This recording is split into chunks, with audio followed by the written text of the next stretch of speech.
स्वागत एक बार फिर से आपका खबरदार में। और अब बात हम करेंगे हमारे पड़ोसी देश अफगानिस्तान की।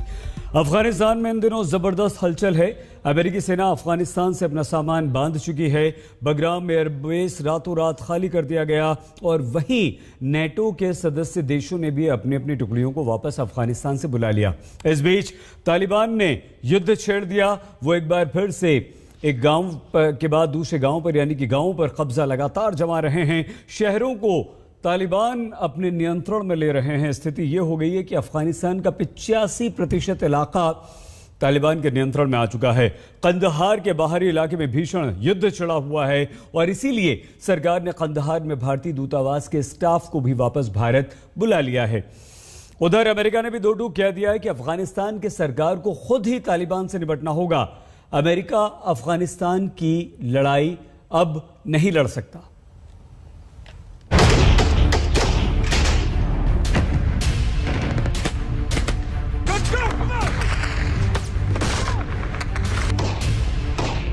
पूरे 20 साल बाद एक बार फिर अफगानिस्तान में तालिबान की जोरदार धमक सुनाई देने लगी है। तालिबान न सिर्फ ताकत बटोर रहा है बल्कि राजधानी काबुल की तरफ तेजी से बढ़ भी रहा है। अफगानिस्तान के 85% इलाके पर तालिबान का दबदबा दिखने लगा है। अफगान मिलिट्री एक एक इंच जमीन पर कब्जा बनाए रखने के लिए तालिबान लड़ाकों से भीषण संघर्ष में उलझी हुई है। हालत यह है कि काबुल के बाद सबसे बड़े शहर कंधार के बाहरी इलाकों तक तालिबान का कब्जा हो रहा है। पड़ोस में भारी हलचल के बाद भारत सरकार भी एक्शन में आ गई है और अपने वाणिज्य दूतावास में तैनात लगभग 50 भारतीय राजनयिकों और सुरक्षा अधिकारियों को कंधार से वापस बुला लिया है। सूत्रों के मुताबिक 10 जुलाई को भारतीय वायुसेना का विमान अफगानिस्तान के कंधार पहुंचा और पहले से तैयार बैठे भारतीय दल के 50 सदस्यों को लेकर वापस लौट आया। पूरे ऑपरेशन को गोपनीय रखा गया था। हालांकि विदेश मंत्रालय के मुताबिक वाणिज्य दूतावास को बंद नहीं किया गया है। स्थानीय कर्मचारी अभी भी दूतावास में ही हैं। भारत अफगानिस्तान के हालात पर करीबी नजर रखे हुए है।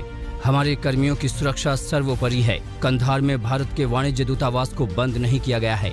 हालांकि कंधार शहर के पास भीषण लड़ाई के कारण भारतीय दल को फिलहाल वापस लाया गया है। मैं इस बात पर जोर देना चाहता हूं कि ये पूरी तरह से अस्थायी उपाय है। वाणिज्य दूतावास में हमारे स्थानीय स्टाफ अब भी काम कर रहे हैं। अफगानिस्तान के बिगड़ते माहौल को देखकर भारत सरकार ने ये फैसला किया और कांदाहार में जो भारत के कॉन्सुलेट है वहां से डिप्लोमेट्स और सिक्योरिटी ऑफिशियल्स को इवैक्यूएट कर दिया गया है। रिपोर्ट्स के मुताबिक लश्कर-ए-तैयबा जो पाकिस्तान का एक आतंकवादी गुट है अब तालिबान के साथ हाथ मिला चुका है और सदर्न प्रोविंसेस जहां पर कांदाहार भी पड़ता है वहां पर अपनी पकड़ बनाने लगा है, जिस वजह से भारत को यह फैसला लेना पड़ा। अफगानिस्तान से अमेरिका के बचे हुए 10% सैनिक वापस जा रहे हैं। अमेरिका के 90% सैनिक और बाकी नाटो देशों के सैनिक पहले ही अफगानिस्तान से जा चुके हैं। अमेरिका ने तय किया है कि 31 अगस्त तक उसके सभी सैनिक अफगानिस्तान छोड़ देंगे। अफगानिस्तान छोड़ने की हड़बड़ी इतनी है कि अमेरिकी सेना ने बगराम एयरबेस को रात के अंधेरे में अफगानिस्तान को बताए बिना ही छोड़ दिया। जाते वक्त अमेरिकी सेना बेस में रखे हुए हजारों बोतल बंद पानी, एनर्जी ड्रिंक्स, रेडीमेड खाना भी छोड़ गए। अमेरिकी सेना भारी हथियार अपने साथ ले गई, जबकि गोला बारूद के कुछ स्टॉक में आग लगा दी, लेकिन कुछ छोटे हथियार और गोला बारूद छोड़ दिए। बगराम एयरबेस से निकलते वक्त अमेरिकी सेना ने करीब 20 मिनट तक बिजली गुल कर दी थी। अमेरिका पिछले 18 साल से अफगानिस्तान में जमा हुआ था। इस दौरान तालिबान से संघर्ष में उसके 2300 फौजी मारे गए हैं। 11 सितंबर 2020 को अमेरिका और तालिबान एक समझौते तक पहुंचने में कामयाब रहे थे, जिसके बाद अमेरिका ने अफगानिस्तान छोड़ने का मन बनाए हुए था। 9 जुलाई को जब अमेरिकी राष्ट्रपति जो बाइडेन से पूछा गया कि क्या अफगानिस्तान को उसके हाल पर छोड़ दिया गया है, तब उनका जवाब दिलचस्प था। बोले, हम राष्ट्र निर्माण के लिए अफगानिस्तान नहीं गए थे। We did not go to Afghanistan to nation build. And it's the right and the responsibility of the Afghan people alone to decide their future and how they want to run their country. Afghanistan के पास एक ताकतवर सेना है। America और NATO देश ने करीब 3 lakh Afghan military के जवानों को ट्रेनिंग दी है। उनके पास अत्याधुनिक हथियार है। अमेरिकी सेना से इलेक्ट्रॉनिक सर्विलांस और टेक्निकल मदद भी मिलती है। यही वजह है कि अमेरिकी राष्ट्रपति को पूरा भरोसा है कि तालिबान को अफगान सेना खदेड़ देगी। Is a Taliban takeover of Afghanistan now inevitable?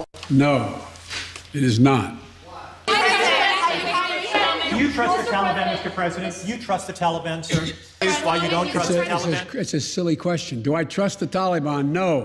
But I trust the capacity of the Afghan military, who is better trained, better equipped, and more competent in terms of conducting war. लेकिन ज़मीनी हकीकत कहीं डरावनी है।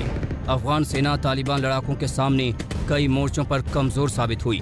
एक-एक कर गांव, कस्बे और शहर उनकी पकड़ से निकलते ही जा रहे हैं। ज़मीन पर हालात बद से बदतर होते जा रहे हैं।